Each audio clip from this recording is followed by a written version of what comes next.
민수기입니다. 민수기 20장 1절에서 12절 우리 같이 살펴보겠습니다. 민수기 20장 1절에서 12절입니다. 우리 같이 읽겠습니다. 첫째 달에 이스라엘 자손 곧 온 회중이 신광야에 이르러 백성이 가데스에 머물더니 미리암이 거기서 죽음에 거기에 장사되니라. 회중이 물이 없으므로 모세와 아론에게로 모여드니라. 백성이 모세와 다투어 말하여 이르되 우리 형제들이 여호와 앞에서 죽을 때 우리도 죽었더라면 좋을 뻔하였도다. 너희가 어찌하여 여호와의 회중을 이 광야로 인도하여 우리와 우리 짐승이 다 여기서 죽게 하느냐? 너희가 어찌하여 우리를 애굽에서 나오게 하여 이 나쁜 곳으로 인도하였느냐? 이곳에는 파종할 곳이 없고 무화과도 없고 포도도 없고 석류도 없고 마실 물도 없도다. 모세와 아론이 회중 앞을 떠나 회막문에 이르러 엎드리매 여호와의 영광이 그들에게 나타나며 여호와께서 모세에게 말씀하여 이르시되 지팡이를 가지고 내 형 아론과 함께 회중을 모으고 그들의 목전에서 너희는 반석에게 명령하여 물을 내라 하라. 내가 그 반석이 물을 내게 하여 회중과 그들의 짐승에게 마시게 할지니라. 모세가 그 명령대로 여호와 앞에서 지팡이를 잡으니라. 모세와 아론이 회중을 그 반석 앞에 모으고 모세가 그들에게 이르되 반역한 너희여 들으라. 우리가 너희를 위하여 이 반석에서 물을 내랴 하고 모세가 그의 손을 들어 그의 지팡이로 반석을 2번 치니 물이 많이 솟아나오므로 회중과 그들의 짐승이 마시니라. 여호와께서 모세와 아론에게 이르시되 너희가 나를 믿지 아니하고 이스라엘 자손의 목전에서 내 거룩함을 나타내지 아니한 고로 너희는 이 회중을 내가 그들에게 준 땅으로 인도하여 들이지 못하리라 하시니라. 아멘. 우리 하나님의 뜻이라는 제목으로 오늘 민수기 말씀 같이 살펴보겠습니다. 우리는 오늘 민수기 말씀을 같이 살펴봤어요. 어떤 내용이었죠? 그 내용의 대부분은 불평의 내용이었습니다. 불평의 내용. 우리가 먼저 잠깐 생각해 봐야 할 게 있어요. 이스라엘 사람들이 이집트에서 살 때 어떤 삶이었을까? 지금 이 내용만 읽으면 하나님이 잘 살고 있는 사람들 끌어내가지고 힘들게 만드신 것 같잖아요. 이스라엘 사람들의 표현만 보면. 근데 이스라엘의 원래 상태가 어떤 상태였어요? 이집트에서 노예로 살고 있었죠. 자유인이 아니라 노예로 살고 있었어요. 그리고 하루하루 힘들 뿐만 아니라 아들을 죽임당하는 일도 당하고 있었습니다. 그런 상황에 있던 사람들이었어요. 그런데 이스라엘 사람들의 상황 속에서 가장 비참한 건 내가 뭘 기도해야 하는지 모르는 거예요. 아, 그냥 내 아들 살리고 싶어요. 하나님, 우리 먹을 게 없어요. 힘들어요. 먹게 해주세요. 주인이 나를 너무 괴롭혀요. 살려주세요. 이 정도 기도밖에 못했다고요. 그런데 하나님은 이스라엘 사람들에게 진짜 필요한 게 뭔지 알려주셨어요. 내가 너희들을 자유인이 되게 하겠다. 자유인이 될 뿐만 아니라 너희에게 땅을 줘서 국가를 이루게 하겠다. 이스라엘 사람들이 뭐가 필요한지 몰라서 기도하지 못했던 것을 하나님이 알려주시고 먼저 채워주신 사건이 출애굽이었어요. 그 출애굽한 상황에서 지금 하나님의 인도하심을 따라 걸어가는 것이 이스라엘 사람이었습니다. 자, 하나님은 이스라엘 사람들이 뭐가 필요한지 모를 때에 먼저 뭐가 필요한지 아시고 주시는 분이었죠. 그러면 그 하나님이 광야를 걸어가면서 뭐가 부족한지 모르셨을까요? 아셨어요. 아시는 하나님께서 지금 어디로 인도하고 계시느냐? 광야로 인도하셨다라는 것이 중요합니다. 거기에는 물도 없고 쉴 곳도 없고 심을 곳도 없었어요. 근데 그걸 다 아시고 하나님이 그곳으로 인도하신 것입니다. 그게 하나님의 뜻이었어요. 우리는 이 민수기를 통해서 하나님의 민족이 이집트로부터 나와 자유를 얻고 나라를 세우는 여정을 읽어갑니다. 민수기의 내용은 그 내용이에요. 하나님께서 이스라엘 사람들을 어떻게 인도하시는가, 하나님의 뜻을 어떻게 사람들 속에서 이루시는가, 그 이야기예요. 하나님은 모세를 통해 이스라엘을 약속의 땅 가나안으로 인도하셨습니다. 여기에서 하나님의 뜻은 무엇일까요? 이스라엘을 꺼내셔서 약속의 땅으로 보내시는 하나님의 뜻은 뭘까요? 나라를 세우겠다. 그들로 나의 민족을 삼겠다. 그 땅에 들어가게 만드는 것이 바로 하나님의 목적이었죠. 하지만 이스라엘 사람들이 구름 기둥과 불 기둥을 살펴보지 않고 자기들이 아는 빠른 길로 가나안 땅 앞에서 서서 기다린다고 하면 하나님의 뜻이 이루어진 것일까요? 이루어지지 않은 것입니다. 이거 분명하죠. 희한하지 않습니까? 분명히 그 약속의 땅에 들어가는 게 하나님의 뜻인데 사람들이 막 달려가서 들어간다고 하나님의 뜻이 이루어지는 게 아니에요. 우리는 오늘 민수기를 함께 살펴보면서 우리가 살아가면서 하나님의 뜻을 이해한다는 것이 무슨 의미인지 생각해보고 또 하나님의 뜻을 따라 살아간다는 것이 어떤 의미인지를 함께 살피며 은혜 나누겠습니다. 오늘 우리가 살펴본 성경 장면에는 모세가 하나님께 징계를 받는 장면이 등장하고 있어요. 모세는 성인 남자 60만 명을 지금 이끌어가고 있습니다. 그런데 그 60만 명의 사람들 중에서 모세에게 호의적인 사람만 있었던 건 아니에요.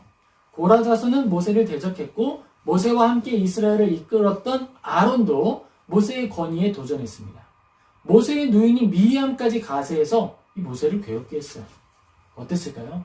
쉽지 않았겠죠. 모세의 여정은 정말 쉽지 않은 여정이었습니다. 이 장면을 보면서 우리는 가장 먼저 이렇게 생각할 수 있어요. 하나님 너무 하신 거 아닙니까? 왜냐하면 모세가 지금 하나님께 마지막 장면에서는 혼나고 어떻게 말씀하시느냐 하면 너는 결코 약속의 땅에 이들을 데리고 들어갈 수 없을 것이다 라고 판결하고 계십니다. 이 장면을 보면서 우리는 하나님 좀 너무하신 거 아니야? 생각하게 되는 거예요. 하나님께서 모세에게 너는 약속의 땅에 들어갈 수 없어 라고 말씀하신 것이 정당한 일이었을까? 물론 하나님께서 창조주이시기 때문에 우리에게 어떤 것이든지 행하실 수 있는 분이기 때문에 그러실 수 있다라고 하는 걸 믿지요. 알지요. 그런데 우리의 감성적으로는 어때요? 이성적으로 납득하는데 감성적으로는 어때요? 이 감성적으로는 거부감이 들어요. 그게 당연한 겁니다. 그런데 여러분 그거 아세요? 하나님께서는요 이성적으로만 이치에 맞게 행동하는 분이 아니에요. 감성적으로도 아주 우리에게 맞추어서 인격적으로 일하시는 분이다라는 거예요. 만약에 사람이 이성적으로만 한다 그러면 그것은 인격적이다라고 말하지는 않아요. 그럼 인격적이다라고 하는 말은 무엇이냐? 그것이 이성적일 뿐만 아니라 감성적으로도 이치에도 합당하다라는 거예요. 정말 따뜻하게도 하나님은 우리의 이 감성도 채워가시면서 위로하시면서 쓰다듬으면서 말합니다. 이 성령님의 인도하심을 설명하는 이 조나단 에드워즈의 문장이 있어요. 어떻게 하나님이 우리를 인도하시느냐? 이렇게 표현을 해요. 하나님은 강력하고도 부드러운 손길로 우리의 마음을 굽게 하신다. 우리의 마음을 굽히신다. 꺾는 게 아니에요. 꺾는 게 아니고 굽히신다. 그리고 강력한데 부드러운 손길. 그게 하나님의 인도하시는 방법이거든요. 하나님은 우리를 정말 인격적으로 다루시는 분입니다. 우리가 모세를 이해하기 위해서는 하나님을 알아야 하고 모세의 이 상황을 온전히 이해하며 하나님을 계속 사랑하고 그 뜻에 나의 의지와 삶을 온전히 내어드리기 위해서는 예수님을 알아야 돼요. 예수님. 왜냐하면 이스라엘을 인도하는 모세는 지금 나 혼자 하나님 앞에서 서 있는 게 아니라 예수님의 모델로서 마네킹 같은 거예요. 예수님의 모델로서 살고 있는 거예요. 너한테 내가 말은 안 했지만 너의 역할은 이 극장에서 너는 예수님의 역할을 해야 되는 거야. 예수 역할을 해야 되는 거야. 그러니까 이걸 해라. 하나님은 명령하셨는데 모세가 거기에서 잘못된 행동을 했기 때문에 이 일이 나타난 거지. 모세는 예수님의 모습을 보여줬어야 했고 지금 이 행동 자체는 모세와 하나님의 어떤 이 아주 그냥 개인적인 어떤 상황이 아니라 공적인 일이었다라는 거예요. 공적인 일. 우리가 왜 대통령을 비방하거나 대통령의 어떤 행실에 대해서 디올백에 대해서 문제시합니까? 그것은 그가 개인이 아니라 개인은 디올을 쓰든 에르메스를 쓰든 상관이 없어요. 쓰는 거예요. 그런데 공적인 자리이기 때문에 그런 거예요. 공적인 자리이기 때문에. 모세도 그런 것입니다. 그가 개인이 아니라 공적인 자리였기 때문에 그런 거예요. 모세가 예수님의 역할로 참여하는 것이었다면 그럼 우리는 어디에 있을까요? 우리는 이 완벽하게 일치하지는 않지만 모세가 예수님의 역할이라면 우리는 지금 목회자, 아론은 목회자로, 그리고 그리스도인들은 성막주의에 몰려있는 레위인으로, 그리고 예수님을 알지 못하는 사람들은 또 보존하시는 뜻 안에서 이 진영 바깥에 있는 사람들로 생각해 볼 수가 있습니다. 모든 이스라엘 민족을 고통스럽게 하고 대적하는 적들은 시대와 인간의 죄악의 구조화되어 나타난 부조리와 사회악, 부패와 결론들로 대치해 볼 수 있는 거예요. 모세는 예수님, 지금 그 옆에 있는 아론은 목회자, 또 그 주위에 있는 사람들은 우리 성도들, 그리고 그 밖에 있는 사람들은 이 세상 사람들, 이런 것이죠. 또 예수님에 대해서 조금 더 생각을 해보겠습니다. 왜 우리가 모세를 생각할 때 예수님을 생각해야 할까? 이 심판을 볼 때 예수님을 생각해야 할까? 예수님은 어떤 분이셨어요? 예수님은 이 땅에 고난의 종으로 오신 분이에요. 이사야서 53장 5절에서 6절 같이 읽겠습니다. 그가 찔림은 우리의 허물 때문이요 그가 상함은 우리의 죄악 때문이라. 그가 징계를 받음으로 우리는 평화를 누리고 그가 채찍에 맞음으로 우리는 나음을 받았도다. 우리는 다 양 같아서 그릇 행하여 각기 제 길로 갔거늘. 아멘. 예수님께서 찔리셨는데 그가 왜 찔리셨느냐? 그건 우리의 허물 때문이라는 거예요. 예수님이 찔림을 당하신 것은 예수님의 공적 직분, 예수님께서 하나님의 아들로 그리고 인류의 대표자로 이 땅 가운데 오셨기 때문에 징계를 받으시는 거예요. 모세도 그렇습니다. 모세가 행하는 모든 일들 가운데에 그 역할이 바로 예수님의 역할이었기 때문에 그에겐 특별한 책임감이 필요했다는 거예요. 예수님은 하나님의 영광이시며 하나님과 동등한 진정한 하나님이십니다. 그런 하나님께서 피조물의 형상을 취하시고 이 땅에 사람으로 오신 거예요. 예수님은 완전한 사람이시고 완전한 하나님이십니다. 예수님은 자신의 동등됨, 하나님과 동등하다라고 하는, 성부 하나님과 동등하다라고 하는 그 동등됨을 당연한 것으로 여기지 않으시고 피조물의 형상, 종의 형상을 취하신 후에 성부 하나님을 향해서 열렬한 존경을 고백하시고 그의 삶을 완벽하게 말씀에 일치시키기 위해 노력하셨어요. 예수님께서 그렇게 하셨다라는 거예요. 내 삶이 기록된 말씀에 벗어나지 않게 하기 위해서 수고하셨다. 예수님도 그랬다라는 거예요. 그렇다면 모세는 어떻게 해야 했겠는가? 다른 명령이 아니라 하나님이 직접 말씀하신 거예요. 하나님이 직접 말씀하신 것에 대해서 모세가 어떻게 행동했어야 할까?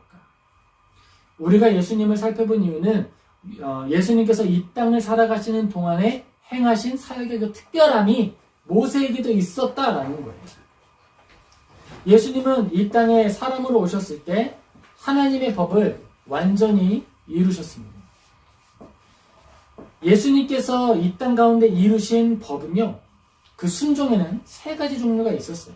어떤 종류가 있었느냐? 먼저는 사람으로, 인간으로 태어나셨기 때문에 감당하셨던 도리가 있습니다.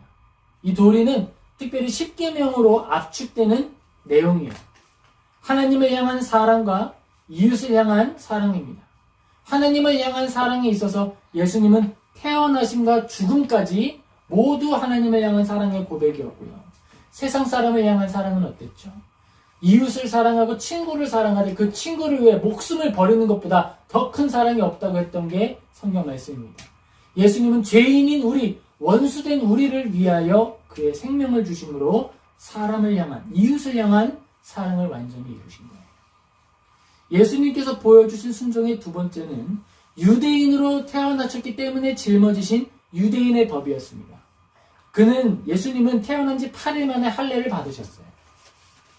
그리고 이 땅에 사시는 동안 적어도 12살 이후에는 1년에 3번씩 예루살렘에 가서 유대인의 법을 지키셨습니다. 유대인의 법을 지키신 일로 자신보다 낮은 존재인 세례 요한은 사람이잖아요.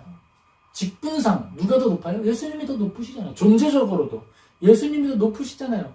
세례를 받으려 할 때 세례 요한이 뭐라 그랬어요? 아니, 제가 세례를 받아야 될 텐데 제게 오십니까? 그랬더니 하게 하라.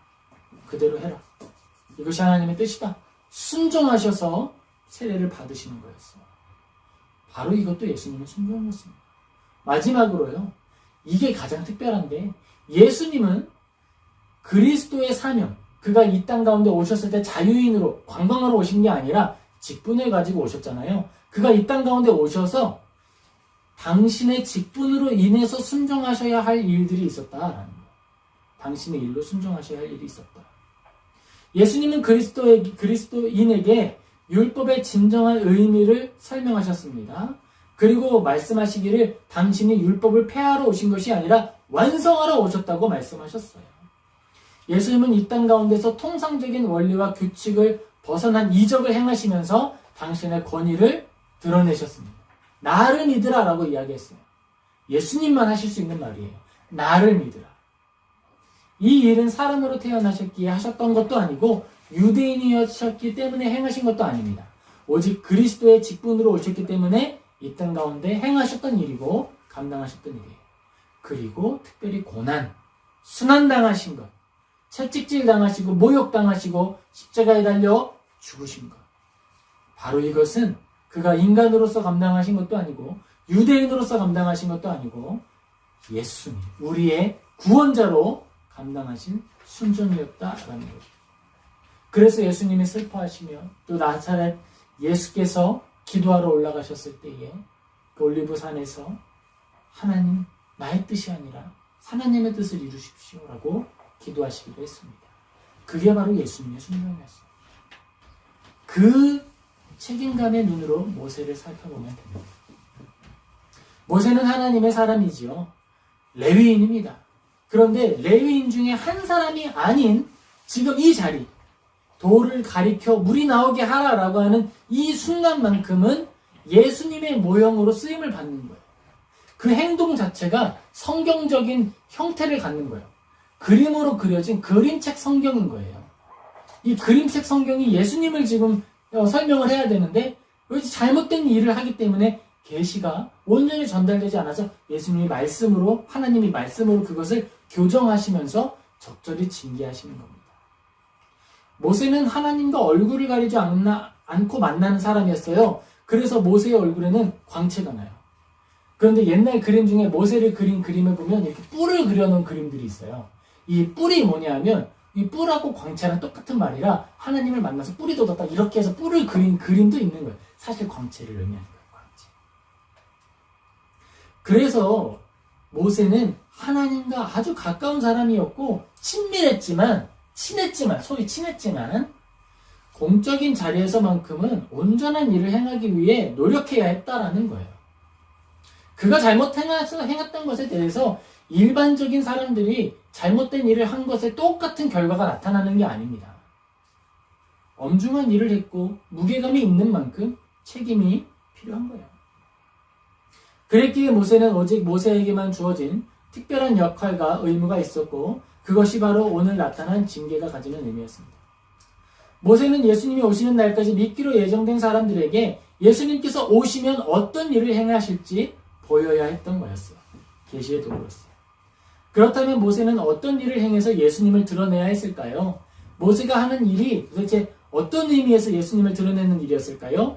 민수기 20장 8절 우리 같이 읽겠습니다. 지팡이를 가지고 내 형 아론과 함께 회중을 모으고 그들의 목전에서 너는 반석에게 명령하여 물을 내라 하라. 내가 그 반석이 물을 내게 하여 회중과 그들의 짐승에게 마시게 할 것이니라. 아멘. 이것은요, 예수님을 바라보게 하라는 말을 의미하는 겁니다. 지팡이를 가지고 사람들을 모아서 반석을 가리키라라는 거예요. 반석을 바라보아라. 반석을 믿어라. 예수님을 바라보아라. 그러면 그 반석에서 뭐가 나와요? 생명수의 물이 나오는 거예요. 지금 사람들에게 뭐가 필요하죠? 지금 물이 필요한 거예요. 근데 이스라엘 사람들이 상황이 물이 조금 없어서 불평하는 게 아닙니다. 물을 너무 못 먹어서 입이 다 말랐고 이제 아이들이 너무 힘들어하고 동물들도 슬슬 죽음의 위기를 겪고 있는 거예요. 물이 없으면 사람은 사위를 견딜 수가 없어요.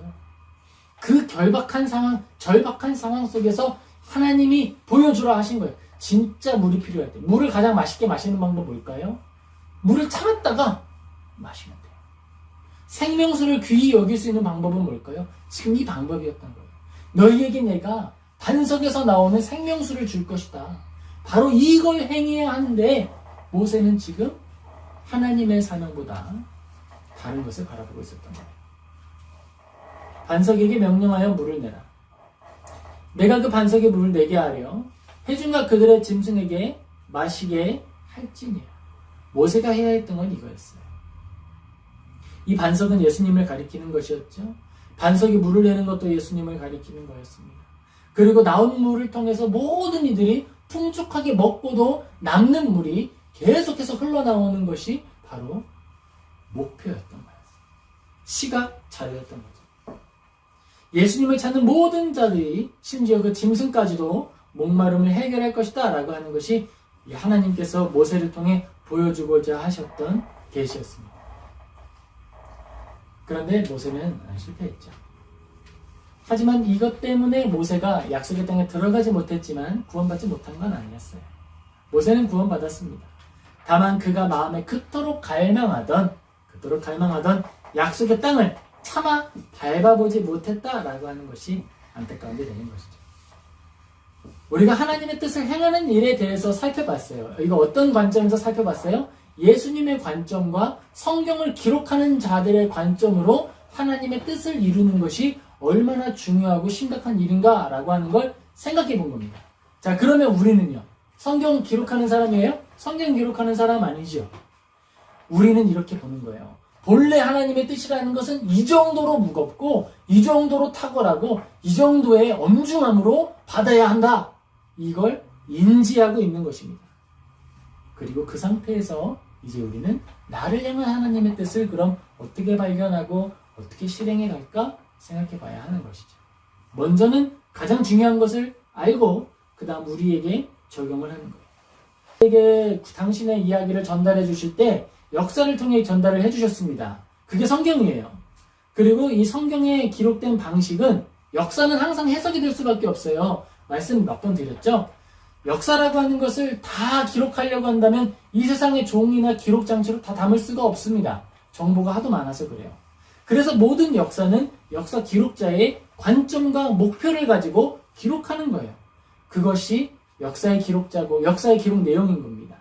그래서 역사를 읽으면 역사 기록자의 의도를 읽어낼 수 있는 거예요. 하나님께서 성경을 기록하셨을 때 구원을 위해서 기록하셨습니다. 구원받은 자들을 부르고 구원받은 자들이 유익을 얻도록 이 땅 가운데 거룩하게 살고 하나님의 나라 가는 때까지 소망을 잃지 않도록 목적을 가지고 기록하신 것이 성경이에요. 이런 관점으로 기록된 성경을 구속사적 관점이다라고 이야기합니다. 그리고 이런 관점으로 성경을 정리한 것을 구속사라고 말하는 거예요. 그러니까 이스라엘의 구원과 인도하심은 모든 내용이 하나님의 거대한 구속사의 역사 기록의 한 일부로서 기록을 차지하고 있다라는 거예요. 이스라엘 사람들의 삶이 다 뭐다? 구원을 위한 도구였다. 얼마나 놀랍습니까, 여러분? 이 관점으로 인간의 역사, 인간의 삶이 쓰이고 있는 거예요. 그것은 이스라엘 사람들 뿐만 아니라 오늘 우리도 그렇습니다. 오늘 우리의 역사가 구속사가 되게 하는 거예요. 구원을 위한 도구로서 내 인생이 잉크가 되어서, 내 호흡이 잉크가 되어서 이 시대 위에 기록되고 있는 거예요. 기록되고 있는 거예요. 우리가 그 모든 역사 가운데 참여하고 있다라고 하는 데서 우리는 자부심을 누리고 기쁨을 누리고 또 하나님을 의지하게 되는 것입니다. 여러분, 한국과 프랑스의 차이점이 여러 개가 있는데요. 이 주소를 적는 방법이 많이 다르죠. 프랑스는 어떻게 적죠? 가까운 곳에서부터 먼 곳으로 적어 나가요. 그죠?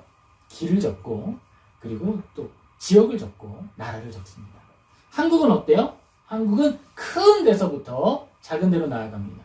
이게 한국과 프랑스의 차이예요. 프랑스는 개인에서부터 이 국가를 생각하는데 한국은 국가로부터 개인을 생각해요. 그래서 우리나라는 금모으기 이런 거 하잖아요. 세계인들이 놀라잖아요. 왜 그러느냐? 우리는 전체를 보고 부분으로 나아가기 때문에 그렇습니다. 사고방식 자체가 그래요. 하나님의 역사를 생각할 때 우리는요, 한국식으로 생각해야 돼요. 하나님은 나를 위해 존재하는 것이 아니라 당신의 거대한 뜻을 위해서 우리를 사용하십니다. 이 모든 세계와 모든 열방을 구원하시겠다. 이 모든 세계, 다음에 올, 이제 곧 태어날, 앞으로 태어날 마지막 성도를 위해 하나님은 이 땅을 지탱하시는 거예요. 이 큰 하나님의 뜻을 바라보며 우리는 나를 찾아가는 거예요. 이것이 바로 하나님의 뜻을 발견하는 방향성이 됩니다. 우리가 큰 흐름을 먼저 찾고 발견해야 하는 이유는 뭘까요? 이 큰 흐름이라는 것은요, 이 큰 하나님의 뜻이라는 것은요, 흐름을 형성해요. 흐름. 어떤 이 센 강이 있다고 하더라도 센 강이 바람에 불면 잠시 거꾸로 거슬러 흐르는 것 같지만 아니죠. 그 안에 있는 강물의 흐름은 일정하게 흘러가고 있는 거예요. 이 세상을 바라보면 때때로 악한 이들이 힘을 얻어가지고 악한 자들이 막 유력하게 일을 합니다. 그러면 어때요? 힘 많이 가지고 있으면 아무렇게나 행동해도 되는 것처럼 보일 때 있죠. 그런데 그건 위에 바람이 잠깐 부는 거예요. 그게 강물의 흐름을 바꾸지 않아요. 강물의 흐름은 뭐예요? 하나님의 뜻이에요. 큰 뜻. 마지막 성도가 태어나는 순간까지 나는 복음을 유지할 것이고 교회를 지킬 것이다. 교회는 개척될 것이고 또 복음은 계속 흘러갈 것이다. 복음 전하는 게 아무 능력 없는 것 같지만 마지막 성도, 마지막 태어날 그 성도에게 전달될 때까지는 멈춰서는 안 되는 게 복음 전파가 되는 것입니다. 그게 하나님의 큰 뜻이에요. 큰 뜻. 그러므로 우리는 이 땅 망해야 돼. 이렇게 전쟁이 나고 이렇게 악한 것들이 많이 나타나는데 다 망해야 돼. 라고 생각하면 안 되는 거예요. 하나님의 뜻에 일치하지 않잖아요. 큰 하나님의 뜻은 당신이 오실 때까지 이 땅에 교회가 유지돼야 되고 이 땅에 국가가 유지돼야 되고 하나님의 뜻이 이루어지도록 우리는 살아가야 하니까 큰 뜻 안에 우리가 존재한다라는 거예요. 우리는 이처럼 하나님의 큰 뜻을 생각하지 않으면 때때로 내가 가지고 있는 열심들이 이 큰 뜻을 거스를 수가 있어요. 큰 뜻을 거스를 수가 있다는 거예요. 예를 들면 뭔가 어떤 심각한 문제가 나타났어요. 그런데 그것 때문에 막 테러리스트가 돼가지고 폭발을 막 시켜요. 그러면 이 국가를 지켜서 세계를 보존하시는 것이 하나님의 큰 흐름의 방향인데 내가 테러리스트가 되면 내가 열심을 가지고 테러를 하면 할수록 뭐가 되는 거예요? 하나님의 뜻을 거스르게 되겠죠. 아무리 순수한 의도가 있다 하더라도. 그것 때문에 우리는 먼저 큰 결을 생각하는 거예요. 큰 결. 하나님의 큰 뜻의 결이 어디로 흘러가고 있는가. 그걸 발견하는 것입니다. 하나님의 큰 뜻은 그럼 뭘까요? 분명하게 말할 수 있어요. 마태복음 22장 35절에서 40절 같이 읽겠습니다. 그 중에 한 율법사가 예수를 시험하여 묻되 선생님 율법 중에서 어느 계명이 크니까? 예수께서 이르시되 내 마음을 다하고 목숨을 다하고 뜻을 다하여 주 너의 하나님을 사랑하라 하셨으니 이것이 크고 첫째 되는 계명이요 둘째도 그와 같으니 내 이웃을 내 자신같이 사랑하라 하셨으니 이 두 계명이 온 율법과 선지자의 강령이니라. 아멘. 이것이 우리를 향해 가지시는 내 생명을 향해 가지시는 하나님의 큰 뜻이에요. 가장 큰 뜻. 그렇다면 우리가 가진 모든 인생의 계획과 모든 목적지는 어디를 향해야 한다? 이 뜻을 향해서 같은 방향으로 흘러가는 것이 최소한의 하나님의 뜻이다라는 거예요. 협력하여 선을 이루기 위해서는 이 큰 방향으로 먼저 기울어져 있어야 한다라는 거예요. 이것은 어디에 해당하는 의무냐 하면 사람으로 태어났기에 하나님의 형상으로 지음 받았기에 주어지는 자연스러운 의무예요. 우리가 예수님의 의무를 생각할 때 세 가지를 생각했잖아요. 먼저는 인간으로서, 그 다음 유대인으로서, 마지막으로는 아주 특별한 예수님의 직분으로서의 의무였습니다. 여기는 가장 첫 번째 기본이라는 거예요. 우리에게 주어진 인간 형상으로서의 의무다. 그러면 예수님의 순종에 대해서 우리가 살펴보았듯이 우리는 여기에서 똑같은 순종의 의무들을 발견하게 되는 거예요. 우리는 하나님을 사랑해야 하는 것이고 이웃을 사랑해야 합니다. 그럼 두 번째는 뭘까요? 두 번째는 예수님께서 감당하셨던 두 번째 의무와 똑같은 거예요. 유대인으로서의 의무. 그것은 무엇일까요? 우리는 국가에 소속되어 있는 국가의 시민입니다. 나라의 시민이죠. 나라를 이루는 시민입니다. 그러므로 우리는 이 방향성을 발견할 수 있는 거예요. 올바른 시민이 되는 것이다. 그것이 바로 우리를 향해 가지시는 하나님의 두 번째 큰 방향성이다라는 거예요. 우리가 하나님의 뜻을 이루기를 원합니다. 우리가 이 땅 가운데 하나님 사랑하고 이웃 사랑하기를 원합니다. 라고 말하면서 계속해서 탈세한다. 법이 아닌 것을 자꾸 행한다. 그것은 무엇을 거스르는 거예요? 하면 할수록 두 번째 뜻 안에서 거스르는 거예요. 우리가 뜻을 이루고 하나님 안에 살아갈 때, 뭔가 국가를 운영하는 자가 되었을 때, 또는 기업을 운영하는 자가 되었을 때 그때 우리는 이 의무를 생각해서 하나님의 뜻이 이곳에 있다라고 하는 걸 기억해야 하는 거예요. 세금의 의무를 성실하게 감당하고 시민으로서의 의무를 성실하게 감당하는 것입니다. 물론 지혜롭게 법 안에서 절세하는 것은 지혜예요. 지혜. 세금을 크게 내는 방법이 있고 적게 내는 방법이 있을 때 합법적인 방법 안에서 절세하는 것은 지혜로운 것입니다. 법을 거스르지 않아야 하는 것이죠. 유대인은 유대인으로서, 예수님은 유대인으로서 8일 만에 할례를 받으시고 또 1년에 3번 성전에 올라가셨습니다. 준법 정신을 가지고 살아가야 한다라는 거예요. 노력을 해야 된다는 거예요. 노력을 해야 된다. 신호등을 지켜야 되지 않겠습니까? 지키는 게 맞죠. 지키는 게 맞지만 프랑스의 법 안에서 지키면 된다. 또 중요한 게 뭐예요? 나는 지키는데 너는 왜 안 지켜? 이런 관점은 언제나 잘못됐다. 이 모든 원리들은 누구에게 적용하는 거예요? 내가 나의 신념 안에서 나에게 적용하는 거예요. 저거 기독교 기업이라 그러면서 저 모양 저 꼴이야? 그렇게 하지 마세요. 그거 아니에요. 그것은 개인의 양심에 연약함이 있을 수 있고 그들이 가지고 있는 컨텍스트 안에서 연약함이 나타날 수 있는 거예요. 그러면 이웃된 도리로서 우리가 해야 되는 건 뭐예요? 기도해 줘야죠. 하나님 사랑, 이웃 사랑이라고 할 때 그 이웃 사랑은 이웃을 정죄하는 게 아니에요. 이웃을 위해 기도해 주는 거예요. 하나님의 큰 뜻의 흐름 안에서 우리를 향한 하나님의 뜻을 발견해 가는 거예요. 자, 우리가 세 번째 영역을 생각해 볼 수 있겠습니다. 세 번째 영역은 뭘까요? 그것은요, 우리에게 주신 것 안에서, 직분 안에서 생각해 보는 거예요. 이것은 사회에서 보면 사회에 주신 직분이 뭘까? 어떻게 발견할까? 그것은 우리에게 주신 재능을 통해 발견할 수 있습니다. 탤런트라고 하죠. 달란트예요. 하나님이 우리에게 주신 재능이 바로 나에게 세상에 맡기신 직분입니다. 어떤 사람에게는 지혜를 주셨습니다. 어떤 사람에게는 경영하는 감각을 주셨습니다. 어떤 사람에게는 아름다움을 감지하는 능력을 주셔서 그림을 통해서 또는 예술적인 능력을 통해서 이 땅을 부유하게 하는 거예요. 어떤 사람에게는요, 미각에 풍부한 재능을 주시고 능력을 주셔서 아름다움을 느끼고 표현할 수 있는 재능을 주셔서 이 땅을 더 풍성하게 하시는 거예요. 그건 예술이죠. 여기에서 우리는 하나님께서 우리를 통해, 우리 인생을 통해 가지신 방향성을 발견하는 거예요. 달란트를 줬는데 쓰지 않으면 뭐예요? 하나님의 크신 뜻을 거절하는 게 되는 거예요. 나에게 은사를 주셨다. 나에게 능력을 주셨다. 그것은 나에게 이 영역을 맡기셨다라는 거예요. 그렇다면 이 재능을 땅에 묻어서 버려둘 것인가? 이것을 어떻게 하면 최대한 사용할 수 있을까? 노력해서 그 최대한의 활용점을 찾아 나아갈 것인가? 이것은 우리의 노력이 달려있는 거예요. 그리고 그 안에 하나님의 뜻이 있는 거예요. 우리는 하나님의 크신 흐름 안에서 나에게 재능 주신 분의 의도 안에서 하나님이 나를 향하신 뜻을 발견해가는 거예요. 찾아야 됩니다. 근데 어떤 사람은 이럴 수 있어요. 내가 가진 재능이 이 사회에서 어떤 역할을 해야 하는지 드러나지 않아. 그러니까 뚜렷한 형태로 카테고리화되지 않아서 아직 이 땅 가운데 직업의 이름이 없어. 그런 재능이 있을 수 있거든요. 옛날에 프라모델을 엄청 잘 만드는 사람이 막 있었어요.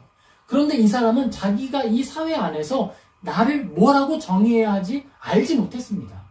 그런데 이제는 프라모델 아티스트라고 하는 직업이 만들어지고 그가 하는 일이 곧 잡이 되어서 이 땅을 부유하게 하게 되었죠. 그런 거예요. 그런 거예요. 우리가 재능을 찾고 우리의 일을 통해 열심히 노력하면 그게 나의 직업이 되고 그게 나의 일이 되고 그것이 우리의 소명이 되는 것입니다. 그게 하나님의 뜻을 발견하는 방법이에요. 하루를 성실하게 살아내는 것과 나의 성실한 하루를 온전히 하나님께 영광 올려드리는 것, 그것을 통해 우리는 하나님의 뜻을 발견하게 되는 거예요. 무엇이든지 자기 효능감이 떨어지고 뭔가 내가 감당할 수 없고 막 눈물밖에 다른 것이 나타나잖아. 막 하나님이 나에게 어떤 아름다움을 발견하는 감각을 주셨고 하나님이 나에게 뭔가 풍성한 것을 누리고 전달하고 표현할 수 있는 능력을 주셨는데 막 앉아가지고 똑같은 걸 계속 써야 돼요. 얼마 전에 그런 영화 리뷰를 봤어요. 어떤 재벌이 정말 필요 없는 부서를 자기의 재미로 만든 거예요. 연봉이 엄청 세요. 3천, 6천 막 이래요. 그런데 하는 일은 뭐냐 하면 A4 용지에 네모를 그리는 거예요. 8시간 동안. 그것만 하면 연봉 6천을 줘요. 그리고 출근할 때 계단으로 올라가요. 네모가 반듯해지는 걸 자기 업무의 성과로 해서 성과를 막 올려주고 성과급도 주고 막 그래요. 그런데 그 안에서 회의감을 느끼는 거예요. 주인공이. 이게 무슨 의미가 있는가? 그리고 퇴사를 결심하게 되는 그런 내용의 드라마였어요. 웹드라마였고 리뷰가 봤습니다. 우리가 그런 거예요. 우리가 의미를 발견하지 못하고 하나님을 발견하지 못하고 뜻을 찾지 못한다면 우리 인생은 아무리 큰 돈을 벌고 아무리 놀라운 효능을 만들어낸다 하더라도 A4 용지에 네모 그리면서 돈 많이 만들어내는 것과 똑같은 인생이 되는 거예요. 중요한 것은 하는 일보다 그 일을 위에 부르신 하나님의 뜻이 중요하다라는 것입니다. 하나님께서 우리에게 주신 달란트가 돈이 되지 않는 달란트가 될 수 있죠. 그래도 성실하게 살아가는 거예요. 우리는 하나님 안에서 나의 온전한 뜻, 나를 통해 이루신 하나님의 뜻을 기대하며 그렇게 나아가는 거예요. 마태복음 28장 18절에서 20절 우리 같이 볼 텐데요. 그 전에 한 가지 더 덧붙이겠습니다. 우리가 우리의 재능 속에서 하나님의 뜻을 발견하면 탁월한 일입니다. 이것으로 완성이에요. 가장 좋아요. 왜냐하면 이것을 우리가 온전하게 인정하지 않으면 하나님 믿지 않는 사람들을 보고 다 우리가 우월주의에 빠질 수 있어요. 그런데 이 땅 가운데 하나님 믿지 않지만 성실하게 자기의 일을 행하고 성실하게 살아가는 사람들 있죠? 그분들 하나님의 뜻 온전히 행하면서 최소한, 그러니까 큰 범위 안에서는 하나님을 거스를 수 있고 시민의 영역에서는 하나님을 거스를 수 있지만 특별히 개인적인 영역에서만큼은 순리대로 하나님이 그를 향해 가졌던 방향성대로 살아내고 있다라고 우리는 이해하고 존중해 줄 수 있어야 되는 거예요. 존중이 필요하다는 거예요. 마지막으로 필요한 게 뭐냐? 우리는 여기에서 하나를 덧붙여서 더 탁월한 영광을 추구할 수 있어요. 우리에게 덧붙여진 영광이에요. 그게 바로 이 본문입니다. 같이 읽겠습니다. 예수께서 나와 말씀하여 이르시되 하늘과 땅의 모든 권세를 내게 주셨으니 그러므로 너희는 가서 모든 민족을 제자로 삼아 아버지와 아들과 성령의 이름으로 세례를 베풀고 내가 너희에게 분부한 모든 것을 가르쳐 지키게 하라. 아멘. 이것은 예수님께서 주신 대위임령입니다. 또 읽겠습니다. 볼지어다 내가 세상 끝날까지 너희와 항상 함께 있으리라 하시니라. 아멘. 예수님께서 승천하시기 전에 그의 주위에 모여있던 제자들 모든 그리스도인들에게 말씀하신 명령이에요. 대위임령이라고 부릅니다. 우리는 이 말씀을 받은 사람들이기에 가장 높은 영광을 추구할 수 있는 거예요. 하나님의 형상으로 태어났기 때문에 하나님의 뜻의 순리를 따르는 것, 이것은 믿지 않는 사람도 할 수 있어요. 하나님 사랑은 할 수 없지만 이웃 사랑하는 것은 봉사활동은 얼마든지 할 수 있죠. 시민으로서도 건전한 시민이 얼마나 많은지 모릅니다. 할 수 있어요. 그런데 오직 이 마지막 영광만큼은 믿는 자, 하나님께 속한 자만이 유일하게 행할 수 있는 거예요. 내가 살아낸 내 인생이 가장 큰 영광을 추구할 수 있는데 마지막 흐름 가운데 일치할 때 그런 거예요. 그래, 내가 무엇을 하든지 하나님께 영광이 되게 하자. 어떻게 하면 하나님께 영광이 될 수 있을까? 이 안으로 가는 거예요. 내가 하나님의 대위임령을 위해서 협력하기를 원한다. 나의 모든 삶을 다하여서 복음에 협력하겠다. 나의 농력으로, 나의 섬김으로, 내가 헌신함으로 이 복음에 협력하겠다. 이것이 바로 나의 재능을 쓸 유일한 자리이다. 이것이 바로 하나님의 영광을 올려드리는 우리의 진정한 사명, 어떤 의미에서는 가장 영광된 사명이 되는 것입니다. 이것이 마지막 퍼즐이에요. 우리는 우리의 존재가 이 일에 기여하도록 기울어지고 뜻을 정하고 방향을 정하는 거예요. 뜻을 누가 정해줘요? 내가 정하는 거예요. 내가. 하나님이 주신 나의 재능, 이것이 하나님의 뜻을 위해 기울어지도록 내가 노력하겠습니다. 사용되기를 원합니다. 내가 결정하고 뜻을 세우고 계획을 세우고 그 계획을 위해서 하루의 성실함으로 쌓아가는 거예요. 그러면 하나님이 인도하시는 거예요. 하나님의 뜻을 발견했다라고 달려가서 범죄 저지르고 나쁜 짓 저지르고 악한 방식으로 여러 가지를 하면서 딱 도착해가지고 도착점에서 하나님 했습니다. 안 받으세요. 하나님의 뜻 아닙니다. 하나님의 뜻은 40년이 걸리는 방식으로 광야를 지나는 방식으로 그 안에 불평도 원망도 눈물도 있지만 함께 동행하는 방식으로 이루어지는 거예요. 하나님께서 우리에게 하나님의 뜻을 이루는 방식은 그런 방식입니다. 이스라엘을 약속의 땅 가나안으로 인도하시는 것이 하나님의 뜻이에요. 하지만 이스라엘 사람들이 그 뜻을 안다고 구름 기둥도 안 보고 불 기둥도 안 보고 막 달려간다면 그건 하나님의 뜻이 아니죠. 우리가 하나님의 뜻을 늘 발견하기를 원합니다.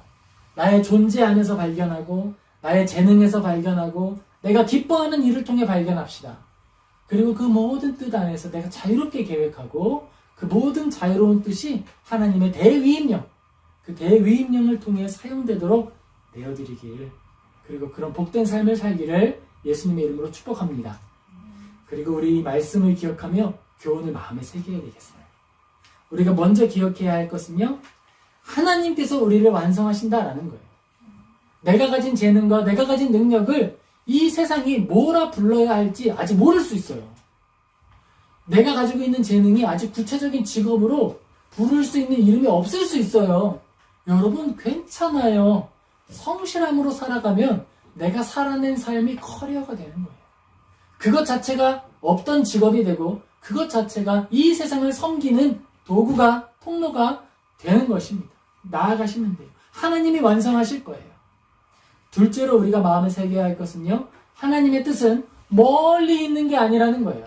하나님의 뜻은 오늘에 있습니다. 나의 성실한 하루에 있습니다. 내가 살아낸 날에, 그 모든 날에 하나님의 뜻이 있음을 믿고 기뻐하는 저와 모든 성도님 되시길 예수님의 이름으로 축복합니다. 마지막으로 우리가 기억해야 할 것은요, 우리의 모든 삶이 복음의 도구 되게 하라는 거예요. 복음을 전하는 일에 우리의 지성이 쓰일 수 있고 우리의 열심이 쓰일 수 있습니다. 땀도 쓰일 수 있고요, 눈물도 쓰일 수 있어요. 우리의 모든 것이 주님의 복음을 위한 도구로 아름답게 사용되는, 쓰임받는 저와 모든 성도님 되시기를 다시 한번 예수님의 이름으로 축복합니다. 네, 기도하겠습니다.